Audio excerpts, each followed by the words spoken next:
ഒന്നറിഞ്ഞേക്കൊള്ളു. സാവിത്രിക്ക് എന്തെങ്കിലും ഇഷ്ടമായത്? എനിക്കറിയില്ല. ഞാൻ ഓർക്കുന്നില്ല എപ്പോഴാണ് എന്റെ തുടക്കമെന്ന്. മുൻപ് ഒരിക്കലും അനുഭവമില്ലാത്തൊരു തുള്ളിച്ചാട്ടം എന്റെ മനസ്സിലുണ്ടായി. വിനു കൊണ്ടുവന്ന കുപ്പിയോളകളില്ലേ, അത് നിർത്തി ഞാൻ വിനുവിന്റെ പേര് എഴുതി. അത് വെറുതെ ഉറങ്ങാൻ നോക്കിയിരുന്നു. വിനുവിന്റെ ഡയറി ഇല്ലേ, അതിലെ പേജുകൾ ഞാൻ കൂടെ കൂടെ മറിച്ചു നോക്കും. ഒരു ദിവസം എല്ലാ പേജുകളിലും ഞാൻ വിനുവിന്റെ ചിത്രം കണ്ടു, എന്റെയും. പിന്നെ എന്റെ മുറിയിൽ വിനുവിനെ ട്രീറ്റ് ചെയ്യാൻ ഞാൻ എഴുതി വെച്ച ആ വാക്കുകളില്ലേ, അതിന്റെ ഒക്കെ അവസാനം ഞാൻ വിനുവിനെ എഴുതി ചേർത്തു.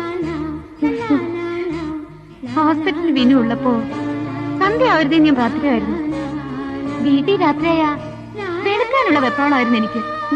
വിനുവിനറിയോ, ചാക്കിന്റെ സൂചി തിരിച്ച് നേരെ പിടിച്ച് ഞാൻ നോക്കിയിട്ടുണ്ട്. ഞാൻ ആലോചിച്ചു, എന്താ എനിക്ക് ഇങ്ങനെയൊക്കെയെന്ന്.